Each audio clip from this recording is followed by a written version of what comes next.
नमस्कार। बदरों के लिए खबरों के विशेष बुलेटिन में आपका स्वागत है। इस बुलेटिन में अब तक की ताज़ा और अहम खबरों के साथ मैं हूं रुबिका लियाकत और खबरों को पेश करेंगी मेरी सहयोगी सोनिया शर्मा। पीएम मोदी ने फतेहपुर की चुनावी रैली की। कहा, जिस राज्य में केस दर्ज करने के लिए सुप्रीम कोर्ट को इंटरवीन करना पड़े, उस राज्य की हालत क्या होगी, आप खुद सोचिए। पीएम ने कहा, क्या समाजवादी पार्टी और कांग्रेस का गठबंधन गायत्री प्रजापति की तरह ही पवित्र है? पहले 2 फेज के संकेत साफ बता रहे हैं कि बीजेपी भारी बहुमत से यूपी में विकास की गंगा बहाएगी, ये कहा।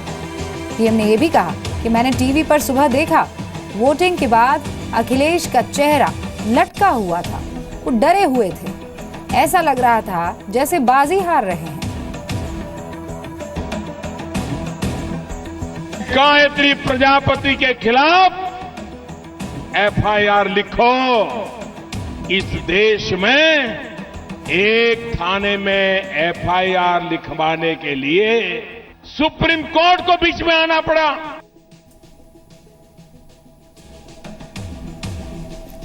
यूपी के झांसी में कांग्रेस उपाध्यक्ष राहुल गांधी और यूपी के सीएम अखिलेश यादव ने चुनावी रैली की। अखिलेश बोले, पीएम ब्लड प्रेशर की बात कर रहे हैं, एक बार यूपी चुनाव का रिजल्ट आने दीजिए। सभी बीजेपी नेताओं को अपना ब्लड प्रेशर चेक कराना पड़ेगा। राहुल ने कहा, पीएम के चेहरे से मुस्कुराहट चली गई है। जब से अखिलेश जी और मेरी दोस्ती हुई है, मोदी जी का मूड बदल गया है। पहले मुस्कुराहट होती थी, अब मुस्कुराहट गायब हो गई है। यूपी में 3rd फेज की वोटिंग अभी जारी है। औरैया जिले में 3 बजे तक 51.72% वोटिंग हुई। सीतापुर में 3 बजे तक 56% वोटिंग हुई। लखनऊ में 50%। कानपुर में आदर्श मतदान केंद्र पर वोट डालने के बाद वोटर्स ने सेल्फी लेने का इंतजाम किया गया। खास तरह के सिंहासन पर बैठकर वोटर्स सेल्फी लेते हुए नजर आए। सीतापुर में दुल्हन वोट देने के लिए पहुंची। उन्नाव में न्यूली मैरिड कपल वोट डालने के लिए पहुंचे। लखनऊ में एक दुल्हन ने वोटिंग के लिए अपनी विदाई को टाल दिया। कल उसकी शादी हुई थी, लेकिन उसने वोट डालने के बाद विदाई की बात कही। तीसरे फेज में मुलायम सिंह की फैमिली ने सैफई में वोट डाला।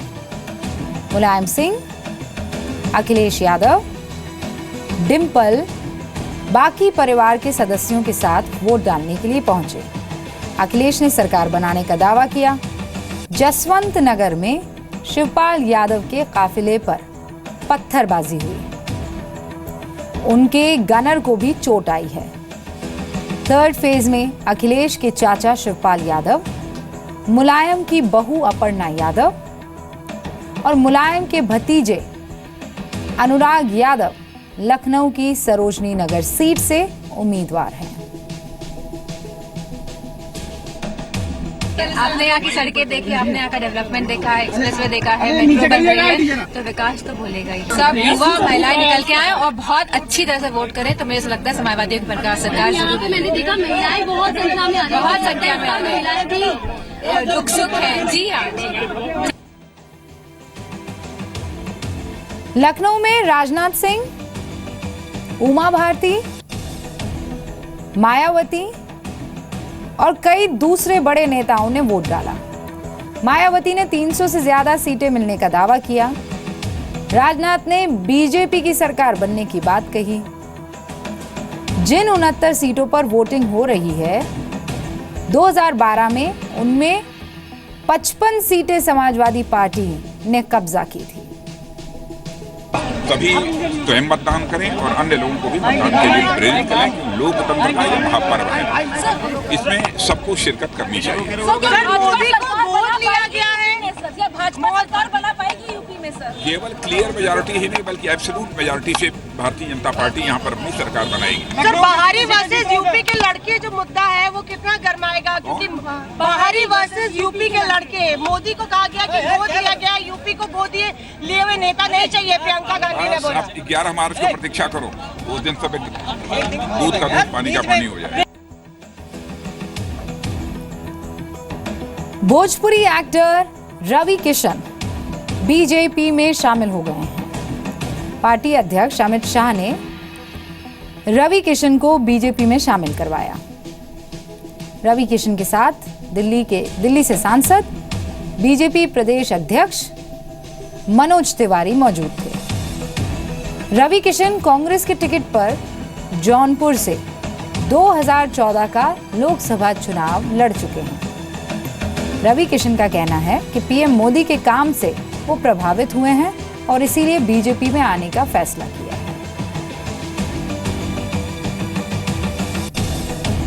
आरजेडी के पूर्व सांसद और हत्या के आरोपी शहाबुद्दीन को दिल्ली की तिहाड़ जेल लाया गया है। शहाबुद्दीन को तिहाड़ की नंबर 2 जेल में रखा गया है। नंबर 2 जेल में ही छोटा राजन के साथ बाकी हाई प्रोफाइल क्रिमिनल्स कैद हैं। सुप्रीम कोर्ट के आदेश पर शहाबुद्दीन को बिहार की सिवान जेल से तिहाड़ में भेजा गया। पुलिस उसे पटना से संपूर्ण क्रांति एक्सप्रेस के जरिए दिल्ली लेकर आई। मुंबई में बीएमसी चुनाव के कैंपेन का आज आखिरी दिन है। उद्धव ठाकरे के बेटे आदित्य ठाकरे ने विले पार्ले में प्रचार किया। बांद्रा में बीजेपी सांसद योगी आदित्यनाथ ने बीजेपी उम्मीदवार के लिए वोट मांगे। मुंबई के घाटकोपर में महिला बाल विकास मंत्री पंकजा मुंडे प्रचार करने के लिए पहुंची। बीएमसी चुनाव में बीजेपी और शिवसेना आमने सामने हैं। 21 फरवरी को 227 सीटों पर वोटिंग होगी। जाट आंदोलन के चलते पूरे हरियाणा की सुरक्षा कड़ी कर दी गई है। पिछले साल जाट आंदोलन में मारे गए लोगों को याद करने के लिए जाट समुदाय ने आज बलिदान दिवस मनाया। प्रशासन ने एहतियात के तौर पर रोहतक, हिसार, सोनीपत जैसे सेंसिटिव जिलों में सिक्योरिटी टाइट कर दी है। प्रशासन ने पानीपत, रोहतक हाईवे बंद कर दिया है। कई यात्री बस अड्डों पर फंस गए हैं। एसएमएस और इंटरनेट सेवाओं पर रोहतक में रोक लगा दी गई है। डीएमके के कार्यकारी अध्यक्ष एमके स्टालिन, डीएमके के सांसदों और विधायकों पर एफआईआर दर्ज की गई है। चेन्नई के मरीना बीच पर बिना परमिशन के प्रोटेस्ट करने पर एफआईआर दर्ज हुई है। कल विधानसभा में मार्शल्स ने डीएमके के विधायकों को बाहर निकाल दिया था। इसके विरोध में डीएमके ने मरीना बीच पर प्रोटेस्ट किया। डीएमके ने विरोध में 22 तारीख को भूख हड़ताल का ऐलान किया है। कानपुर में एक बारात से लौट रहे 8 बारातियों की रोड एक्सीडेंट में मौत हो गई है। 2 बारातियों की हालत सीरियस है। उन्हें लखनऊ के ट्रॉमा सेंटर रेफर किया गया है। घने कोहरे की वजह से बारातियों की कार ट्रक से जा टकराई। 8 लोगों की मौके पर ही मौत हो गई।